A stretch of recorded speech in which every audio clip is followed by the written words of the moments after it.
Couldn't do that before. No, he looked good. He looked good. He's certainly going in the right direction. As for what he did tonight, what could you say about what we're going to see in his next start, pitch-wise? Pitch count-wise? Yeah, pitch well, count. obviously, I think we'll increase the pitch count.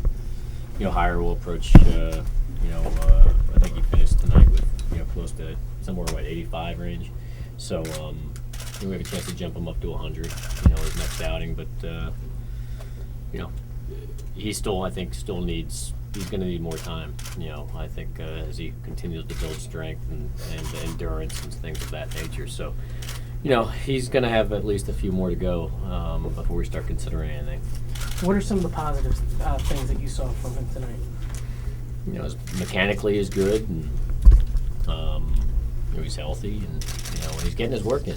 But he's not there yet. But he's certainly he's on the right track.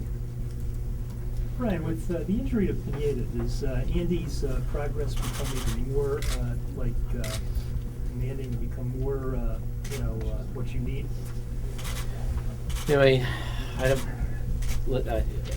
Nothing really changes for Andy, regardless of what's taking place at the major league level.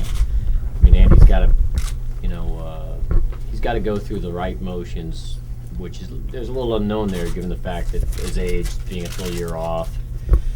So he'll be ready when he's ready, and so despite what's happening above, and there's not going to be any urgency other than, hey, when he feels right, when he looks right, when his endurance is right, he's got his pitch count where it needs to be, and all his pitches working consistently, then then obviously I think we're under consideration at that point to go ahead and try to slot him at the major league level, but that's certainly going to be down the line. Will he get another start here, do you think, or will he be at AAA? I'm not sure. Our next step, we'll see how he feels. After each start, we basically take a step back, and that's why I think there's a lot of anticipation of whether the previous start was going to be here. Mm-hmm. We kind of wait, look at the weather, see how he's feeling, and then slot him. So right now, we'll see how he feels tomorrow from this. And then we'll start kind of looking at the weather and looking at the schedules and see where and what would make the most sense. So, we'll take a few days to figure that out. He'll do his bullpen session and all that stuff. So today was a great night. It was a good, important next step. And, so again, we'll take a couple of the days to figure out what's next and when and how he feels and, get some more information and then slot him after that. Would you be less inclined to send him on the road, whether it's with this team or because AAA is on the road all year anyway? Is that not your preference? Well, I think it depends on, first and foremost, we love to take care of our affiliates. We like to pitch off of our home mound, so in theory, that's always the way we want to go. Competition's important as well, so as you progress, you like to progress up the ladder with, similar competition, as well as taking care of your affiliates and your fans that support those affiliates and the home mounds and the people and the stadiums you're comfortable with. But again, I got to take a step back and look at A, weather, B, schedules, C, competition, and first and foremost, how Andy's feeling. So, we'll look at that. Brian, can you talk about the tough news of the day with Pineda and the specifics to the injury and prognosis and so forth? Yeah, today was obviously very difficult, and I got the phone call from Dr. Ahmad. He just said, I don't have good news. He prefaced it right away. He said, I don't have good news to talk about, Brian. But you have to deal with it. It's something that unfortunately is part of our sport, where, hey, listen, if you can pick your assets and say, hey, these guys are going to stay as is, and that would be obviously the best way to go. But that's why you have to have depth. You have to build a group to pull from, and unfortunately we're going to have to pull some other names other than Michael Pineda for the 2012 season. That certainly wasn't my intention when we acquired him. It certainly wasn't Michael's intention to fulfill a lot of dreams, and so we're going to have to wait on all of those things. The most important thing now is taking care of Michael, making sure he gets the best medical care. Try to look at the bright side of these things. It's not good to see anything bright out of this right now. So, but there is a a success rate. We'll focus on that aspect of it. We'll make sure he's, gets the best medical attention. He's in the best medical hands, and we'll try to rehab him to the best of our abilities with the doctors involved, and hopefully everything will go perfect. And in a date in the future, we'll have the player that we hoped we were getting. But we just have to take the time out and let the healing process, the surgical process, and put it in God's hands to see if that day can come for us down the line. Torn labrum. Labrum. Yeah, he has a labrum tear in the front of the shoulder, which is an unusual spot for labrum tears. Most of them are slap labrums on the back end of the shoulder. This is in the front end. Rotator's good. Rotator is healthy, and so it's an arthroscopic surgery, so that you do not have to open him up. So that's, would be worse if you have to open up. You don't want anybody to have shoulder surgery. If you're going to pick surgeries for pitchers, you prefer the elbow. Those are easier. If you have to have a shoulder surgery, you'd rather it be the labrum than the rotator cuff. You'd rather it not be any of it in the shoulder, but if you're going to have to go in the shoulder, the lighter load's the labrum, but that's not a light load either. But, Brian, I'm sorry. Brian, did you come here tonight open to the idea of maybe Andy joining the Yankees next week? I mean, is he at No. 5 shutout innings, 10 strikeouts? Would it have been a discussion even? Not at all. He's not ready. I mean, he's coming off. He's, as you said, he was minimum going to go at least 2 starts after this outing, regardless. He's still building arm strength. He's 40 years old. Spending the year out, pitching extended spring and 2 Florida State League games off the top of my head, and then 1 in Double-A. It's not going to jump you right into the big leagues. That's a dangerous proposition to play. So I'm not necessarily worried anything about Andy's arm. I'm more worried about his lower half and his legs and how he recovers and building that endurance and letting his body speak for him as he progresses the combination ladder of pitch count and weather. Like, he was pitching obviously in great weather down in Florida. It's cooler up here. That's not a bad thing. It's not a bad thing to see how his body reacts to that. It's not a bad thing to see how his body's going to react to a pitch count in the 85 level. It's not, and just like it's going to be a good thing to either get to that level or exceed that level at least 1 or 2 more times at the very minimum, probably 3. We got to play it safe and make sure that when and if he's ready, that it's not going to be something. It's going to be something he can maintain and stay consistent and healthy. So he's in a position to help, and he knows that. He's being really smart too. I just talked to him about it, and kind of reinforcing everything we've already talked about. But no, he went in here knowing, as did we, that this is not something that he'd be pulled out of here. I mean, even if I lost every starter in our rotation in New York right now, he wouldn't be coming to New York to replace anybody after this outing. That's just not. It's too early to process for him. So, regardless of whether he gives up hits, runs, whatever in these minor league starts, is there any way to feel like he's ready to face major league hitting, or assess that until you see him face major league hitting? Yeah, no, I think you can see that personally. Andy well enough. I know Andy needs more time. I'm ecstatic about how he pitched. Personally, I mean, I think he did really well. I think he looks good. I think he's, I feel like he would be in, the second or third, maybe third outing of a spring training game right now, which is he's got more to go, but he looks good. So I kind of feel like we're at the quarter point of the spring training, halfway point of the spring training, which means there could be 2, 3 more starts, whatever, if you're building up to 5. Some guys need a little longer, wish spring training lasts a little longer. Some guys, don't need as long as spring training.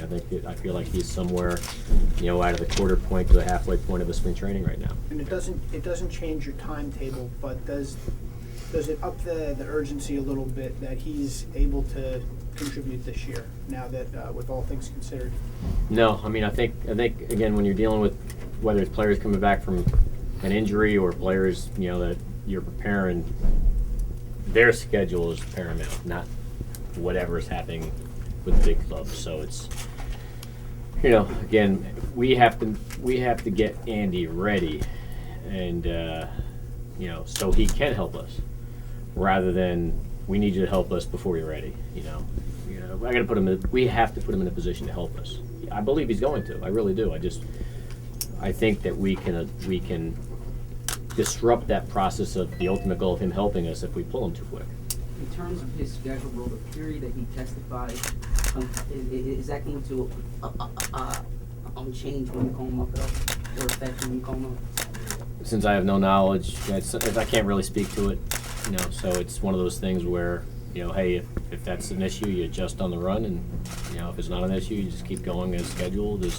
So the most important thing right now is getting his work in, making sure he maintains health, and then if there's anything along the way that, you have to alter, you alter. So. Brian, with regards to Pineda, from your experience or from your knowledge, what are success cases that, in terms of guys who come back, that you can point to, who come back well? I mean, I'm not an expert on this, but clearly when the specific injuries get tagged, you talk about, when I heard this, I was obviously devastated and clearly still am, but I was a little surprised to hear how pitchers actually do come back from this, and at the level that they do, and at the success rate that they do. And so we're cautiously optimistic, despite what he has.